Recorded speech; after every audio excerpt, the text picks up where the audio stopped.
Warahmatullahi wabarakatuh. Salam jumpa kembali teman-teman, sobat semua. Salam sejahtera, sehat selalu, dan sukses tentunya. Seperti yang saya bahas kemarin malam, kita akan melanjutkan kisah perjalanan saya bersama yang sakti ya. Rumah sendiri ya.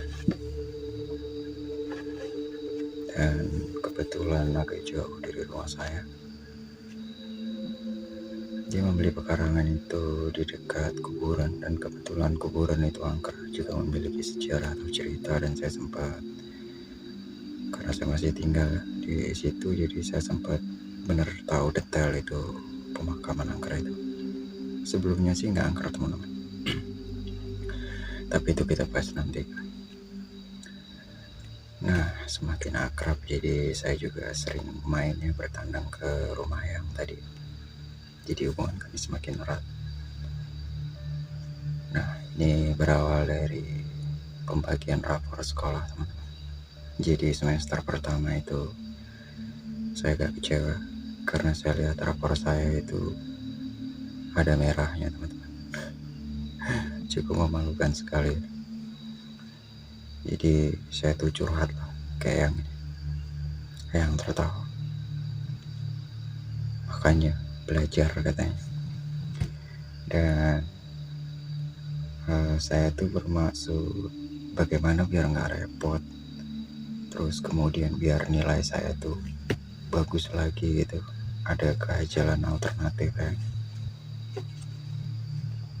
Bisa kalau kamu mau katanya. Jadi dia menyuruh saya ya mencari bunga 7 rupa dengan syarat nggak boleh dicium, dan suruh bawa ke tempat dia, nggak boleh dilangkahin, nggak boleh dicium. Oke, dengan bersusah payah saya ditunjukkan bunga ini.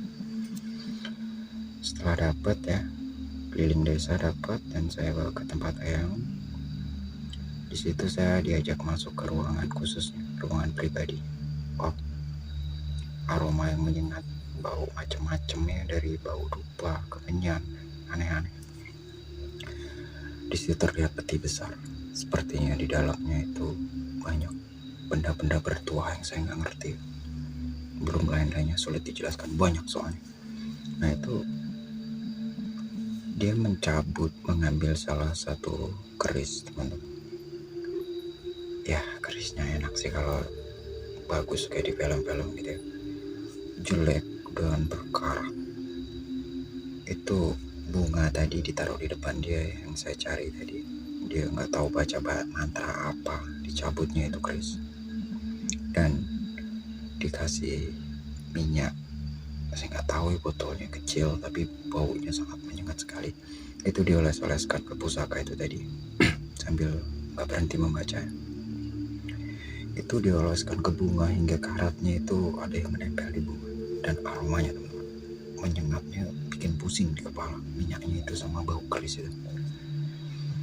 Dan setelah selesai pesan dia, ini gunakan mandi jam 1 malam nanti katanya.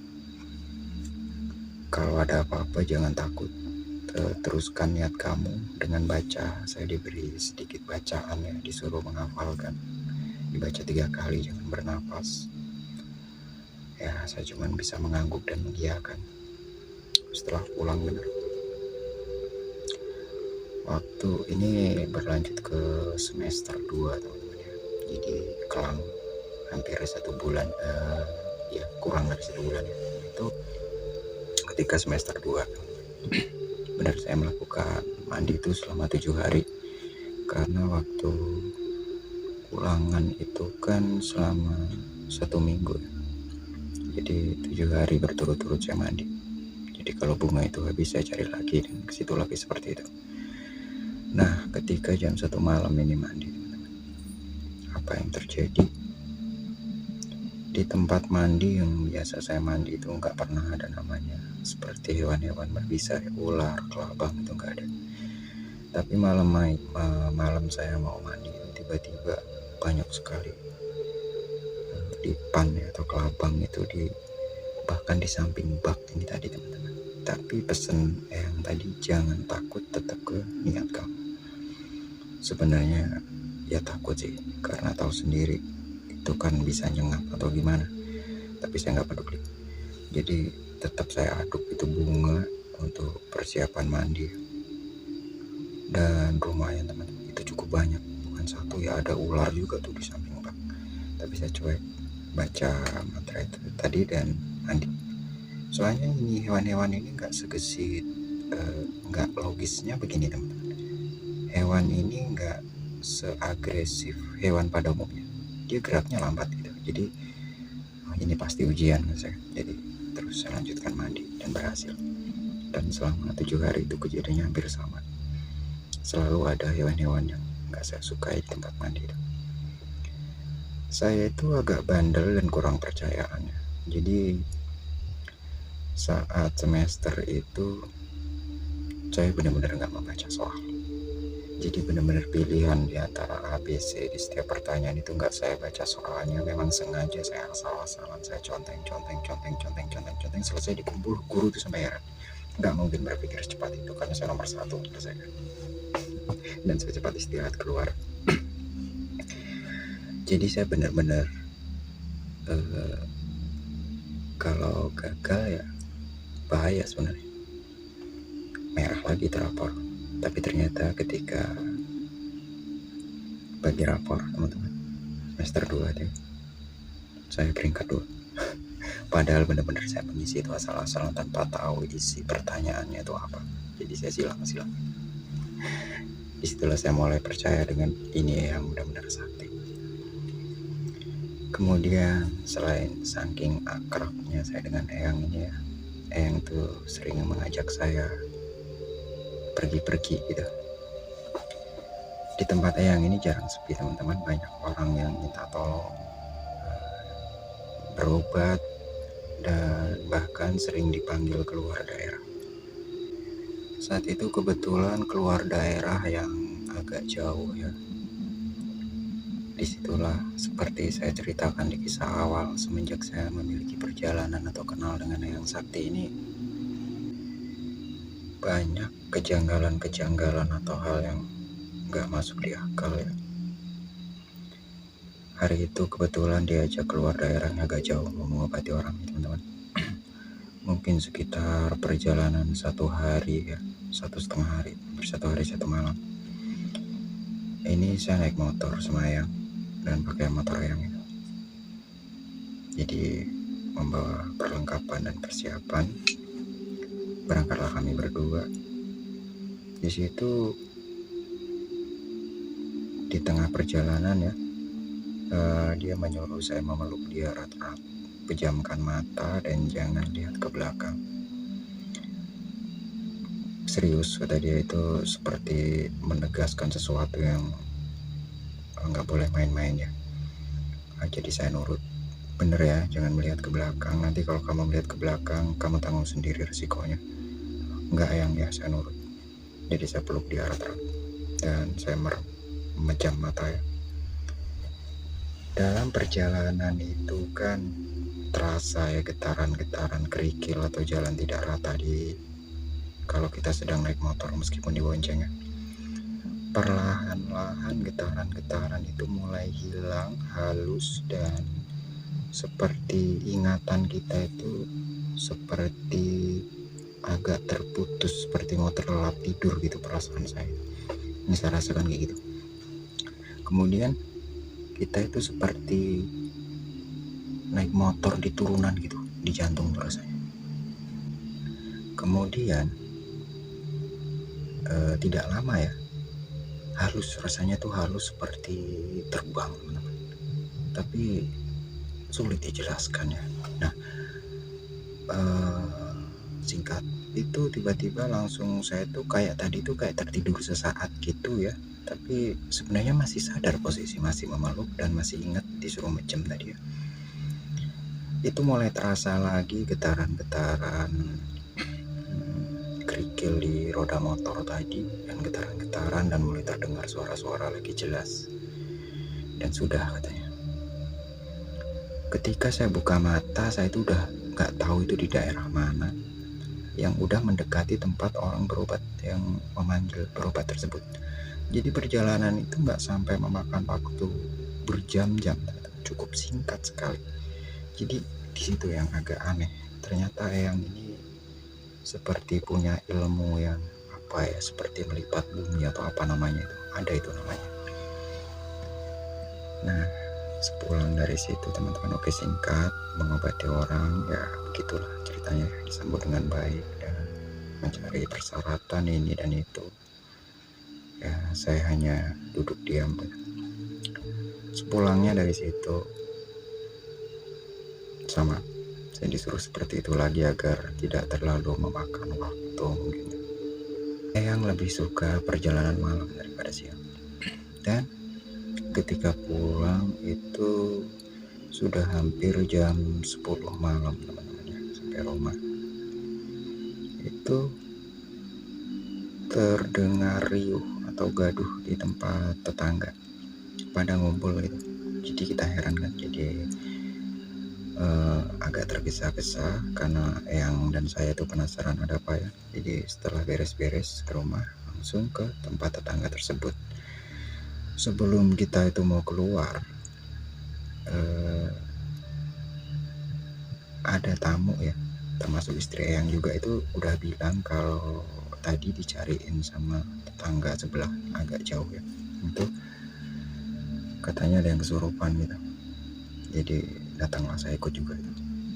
Jadi begini teman-teman, yang kesurupan itu sampai 2 orang, tapi itu anak kecil. Jadi si anak kecil ini nggak seumumnya anak kecil, dia itu bisa merambat dinding, melompat, bahkan lompatannya itu cukup jauh, seolah-olah seperti agak dibantu terbang gitu. Mereka berdua ini berantem serius, saling cakar hingga benar-benar terlihat luka dan darah ya di badannya itu sama di wajahnya.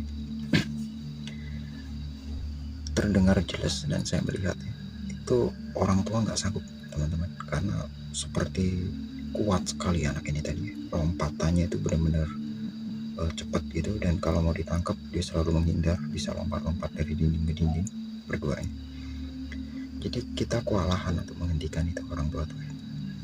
Dengan santainya setelah yang datang sampai situ ya dilihat, santai banget orang tuanya, seperti udah pokoknya senior banget, sakti banget nih. Dengan santainya dia itu ya seperti membaca komat kamit sebentar, kemudian langsung bilang begini, kenapa kalian pada berantem? Tapi suara anak-anak ini jelas bukan suara anak-anak, soalnya geroknya ini agak besar suaranya, nggak selayaknya anak kecil. Menjawab si anak satunya ini, saya ini sudah 1 minggu nggak mandi katanya. Aneh jawabannya, bukannya tiap hari dimandiin sama orang tuanya, udah pada nangis ya. Yang satunya jawab, apa cuman mandi 1 minggu, saya sudah 1 minggu juga nggak makan katanya. Jadi saling berantem dan berebut ide mengatakan hal itu. Nah di situ Eyang menepak kepala dan menoleh ke saya, waduh iya, oke, sekarang pada pulang, Eyang janji besok Eyang mandiin sama Eyang cariin makan gitu. Tapi pakai bahasa Jawa teman-teman ya, pakai bahasa Jawa agak halus itu. Dengan sendirinya tiba-tiba meskipun si bocah tadi masih melotot tuh sambil turun dari dinding, tiba-tiba lemes jatuh, yang satunya pingsan teman-teman. Yang satunya ini udah kehabisan tenaga, lemes tapi nggak pingsan, kelenger gitu, kayak bener-bener kelelahan gitu ya, hiruk pikuk. Jadi semua orang itu banyak yang tanya jawab sama Eyang kan, berhubung saya sama yang tadi lelah ya udah, terus nggak lama kemudian kita pamit. Eyang menjawab nggak terjadi apa-apa kok. Nah sesampainya di rumah setelah makan ya, jadi di rumah Eyang ini ngobrol,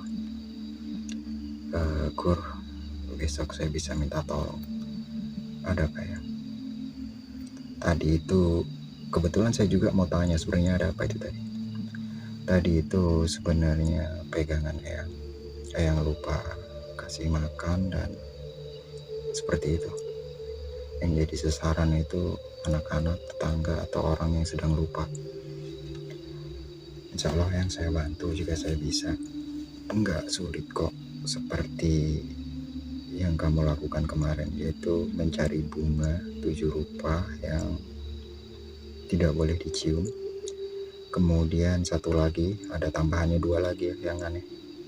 Saya disuruh mencarikan bunga matahari.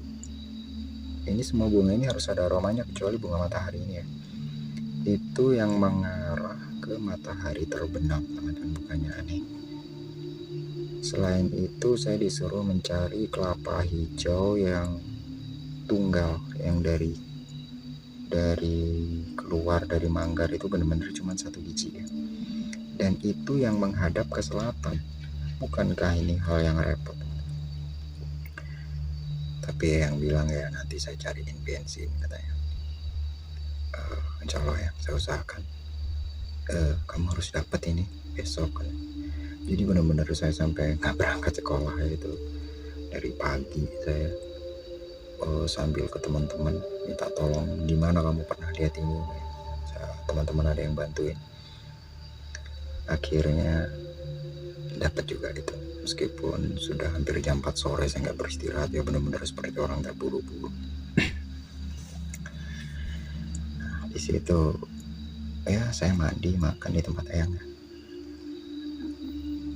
Malamnya Eyang saya tuh penasaran.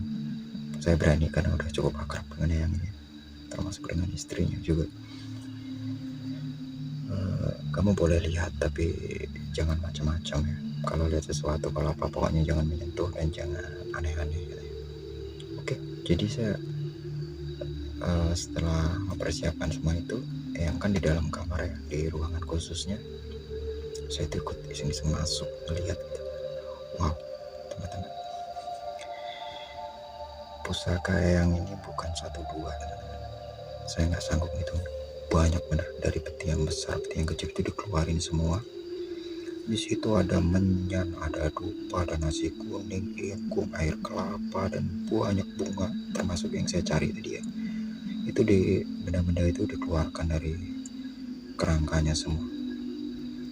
Dan di sini teman-teman, asap dupa itu kan kalau dalam ruangan itu nggak ada udara ya, harusnya tenang kan, harusnya ke atas ya. Ini enggak, seperti ada burung lepas. Jadi asap itu ikut ke sana kemari, dan terlihat seperti bayang-bayang, seperti layang-layang terbang begitu. Yang cuek aja, tapi saya nggak tahan lama untuk menyaksikan itu. Ya, kalau lama kemudian saya keluar.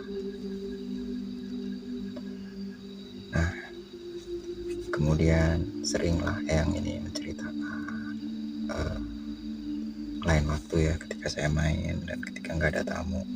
Misalnya banyak cerita tentang tamu yang suruh cari ayam ini itu, pokoknya dia nyuruhin saya. Eyang itu lebih suka di samping rumah tuh ada halaman, nggak terlalu luas. Dia menggelar tikar dan melihat menatap rembulan, menceritakan kisah-kisah yang menarik sekali untuk saya. Jadi saya suka. Jadi sambil saya disuruh mijitin ya kalau dia capek. Oke, nggak apa-apa. Di situ saya mulai tahu ya tentang kisah dia, tentang perjalanan dia, tentang ilmu-ilmu gitu. Nah, selang beberapa hari saya kan nggak main ya ke rumah ya, karena saya takut mengganggu atau apa.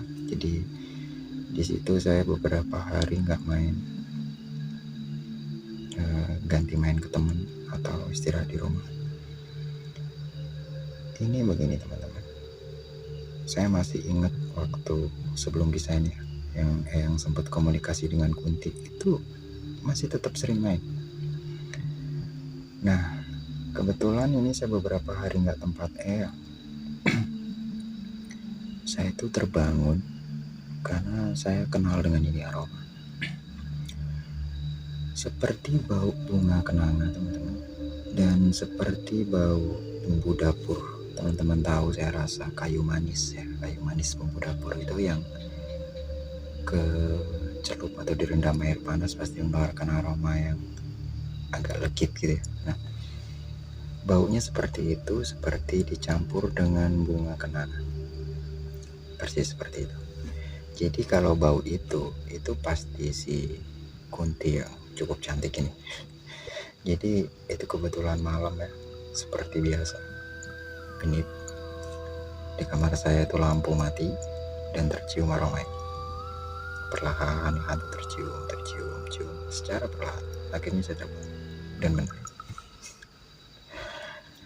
Ya, saya takut, tapi karena itu bukan yang pertama kali saya melihat, jadi nggak takut. Karena bentuknya tetap aja gelap ya, karena ruangan mati, tapi tetap terlihat karena benar-benar serba putih pakaian dia. Selain kulitnya yang putih, pakaiannya putih, itu tetap seperti itu teman, memakai handuk dan rambutnya seperti agak basah, sedang membenarkan rambut dan di tempat di sudut ranjang.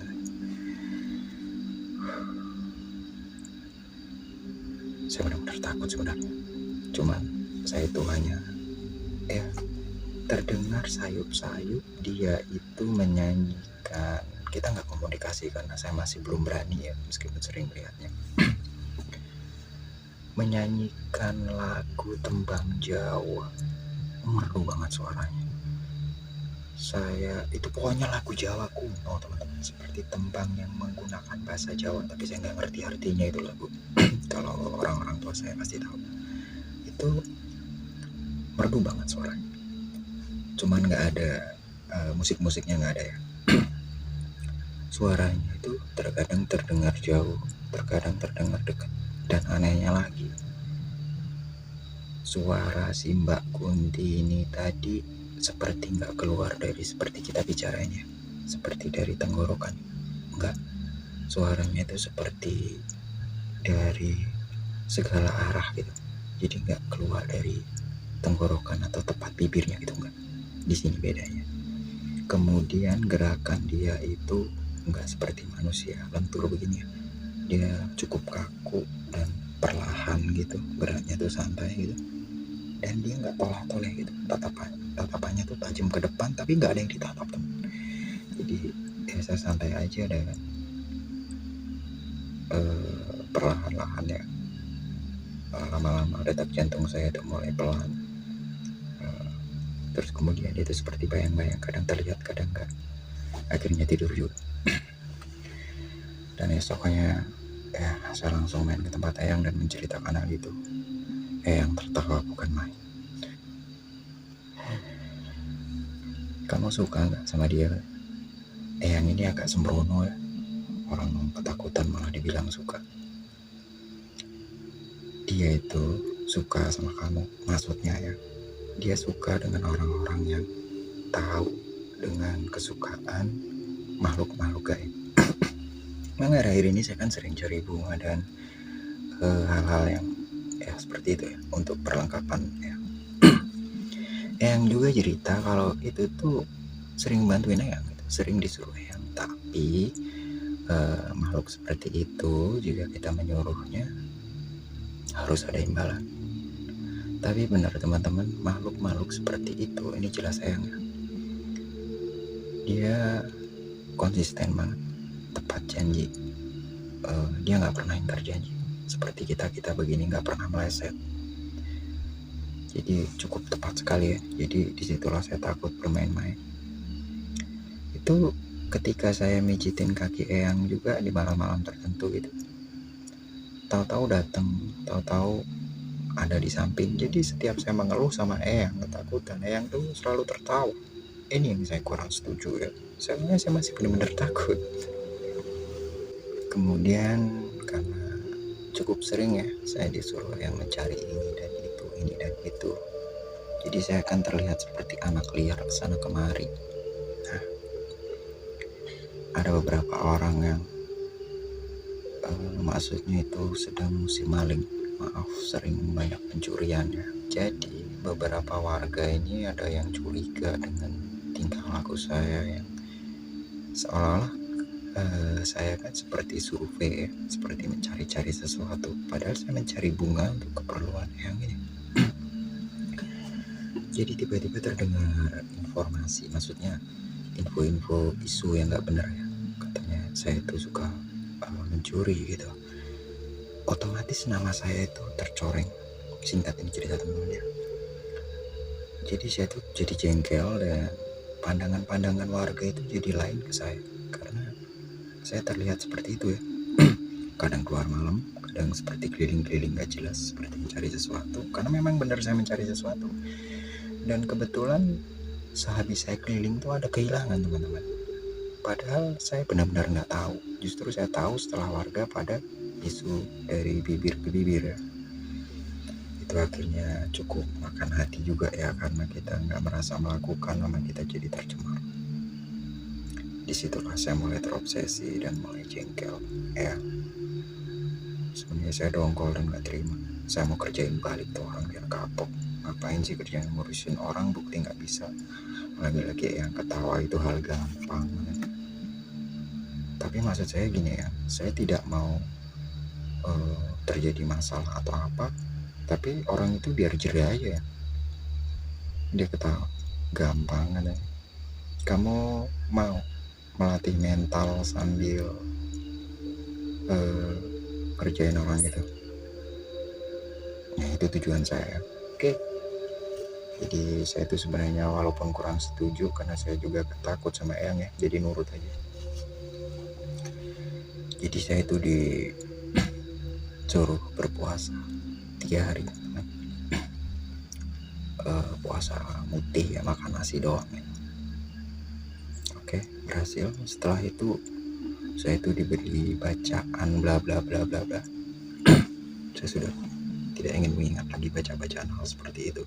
Panjang ceritanya, nanti kita bahas di akhir ya. Itu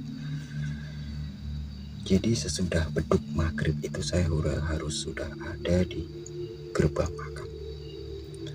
Jadi harus tanpa sehelai benang ini mengambil tanah kuburan teman-teman ya. Jadi nggak semudah seperti di film-film itu. Wow. Ini pas beduk maghrib saya udah siap, dan setelah puasa 3 hari tentunya ya. Dan ketika beduk selesai saya mulai masuk. Itu pun kita nggak boleh berjalan berdiri teman-teman. Tanpa sehelai benang, dan berjalannya itu merangkak. Maaf seperti hewan. Itu pesannya. Oke. Jadi saya turuti teman-teman. Selain itu makam gak jauh dari rumah ya.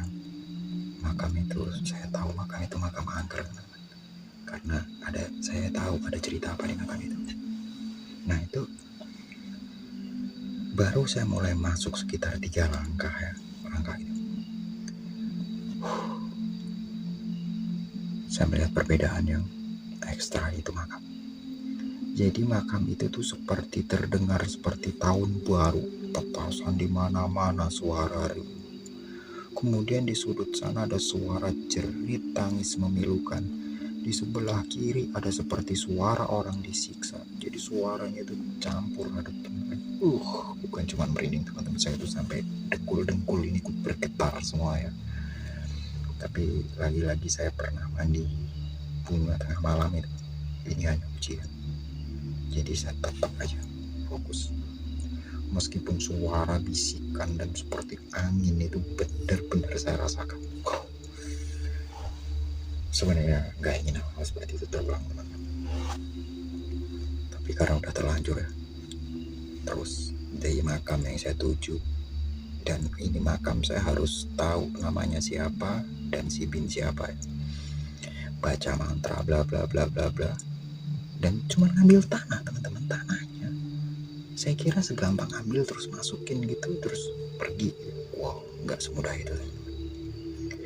Ketika tangan saya ini mulai menapak di tanah kuburan itu, spontan itu seperti ada tangan dari dalam tanah ini tadi, seperti 3 itu tangan langsung memegang tangan saya ini dan menarik saya ke dalam. Padahal ini cuma tanah, tapi nggak logis sangat. Jadi sekuat tenaga campur takut, karena ini bukan cuman nggak nyata, tapi benar-benar terasa itu sentuhan tangan dan menarik ke dalam itu. Jadi saya benar-benar kecapean saling tarik karena saking takutnya. Akhirnya berhasil, teman-teman. Saya cuman berhasil menggenggam sedikit utara, tapi saya nggak berani lagi menyentuh. Yang penting udah dapat aja ya.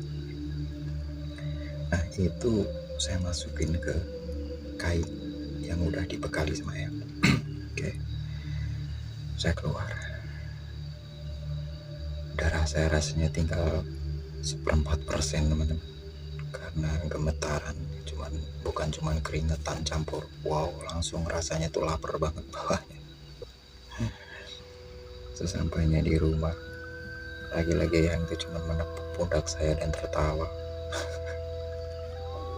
Betapa saya ketakutan. Masa muda yang lebih dari kamu, itu belum apa-apa. Buset, serasa gak sanggup untuk maju ke depan. Tapi yang bilang, kamu berhasil. Tapi sayangnya teman-teman, ini di amalan itu ya memang ada tersirat ayat-ayat suci Al-Quran dan mantra bahasa Jawa yang lama, bahasa Jawa kuno. Jadi ternyata di Al-Quran itu terkandung ilmu yang sangat sakti, sangat ampuh. Jadi bisa buat, ya begitu deh pokoknya. Sebenarnya setelah saya dewasa, saya tahu ini ilmu negatif. Ini kalau di tangan orang jahat cocok banget ya. Jadi itu kegunaannya teman-teman untuk kata bahasa orang Jawa sirap ya. Jadi di tempat orang yang menyebarkan atau mencemarkan nama baik saya tadi, saya juga penasaran ingin mencoba. Malam-malam berikutnya coba saya ajak teman ini, wih jangan macem-macem bro, ingat kita nggak mengambil apa-apa, kita jangan merugikan seseorang, kita buat dia jerah aja dan ketakutan, dan pokoknya biar nggak seperti itu. Tapi sejauh tidak merugikan teman-teman. Saya ajak teman saya, emang kamu berani-berani? Jadi maaf saya agak sombong gitu ya, karena saya punya dekeng.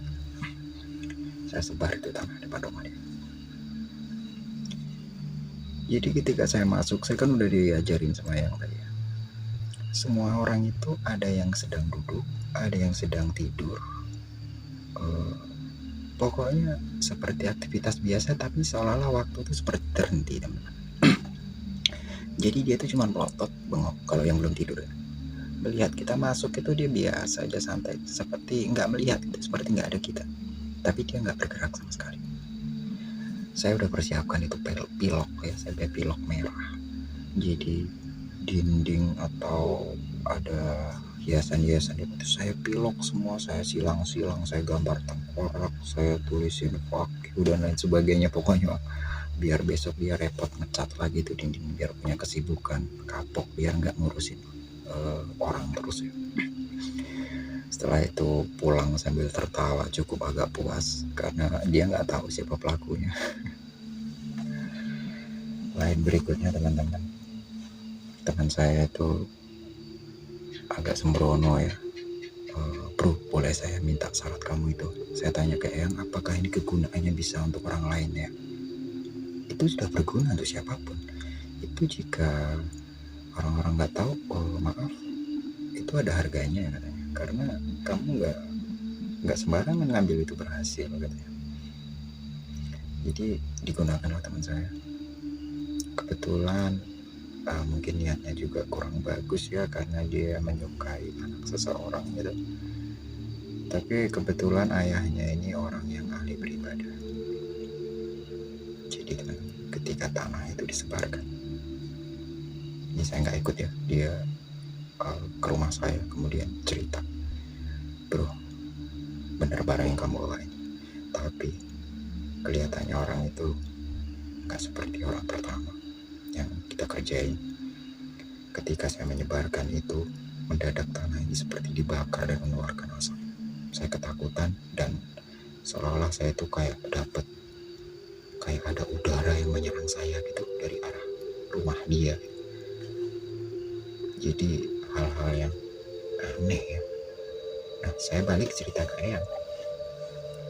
Oh, katanya orang itu punya ilmu hak katanya. Jadi ilmu yang memiliki amalan sering dibaca itu aja. Dan ini ilmu muslim tentunya ya. Jadi nggak boleh bermain-main untuk seperti itu. Jangan macam-macam jika orang itu benar-benar baik dan benar. Nah, memang kalau yang itu yang salah teman saya memang nakal. Nah, disitulah yang kamu jangan sembarangan orang, saya nggak kasih seperti ini kalau sama orang yang nggak yang kenal. Iya, yang saya minta maaf. Nah, lagi-lagi ketika pulang saya sering malam-malam berikutnya maksudnya kedatangan aroma si Kunti tadi. Jadi saya itu agak merasa terganggu karena saya mencium aroma itu sementara saya tidak bisa melihat dan tidak bisa tahu kapan kedatangan dia. Disitulah saya mulai tertarik untuk berguru sama dia. Oke teman-teman, seperti biasanya ini video terlalu panjang, jadi kita sambung ke part berikutnya. Mungkin teman ada yang mau beristirahat dan kita break dulu dan kita sambung selanjutnya. Salam sejahtera, sehat selalu dan sukses tentunya. Masih di kisah nyata bersama saya. Terima kasih banyak. Assalamualaikum warahmatullahi wabarakatuh.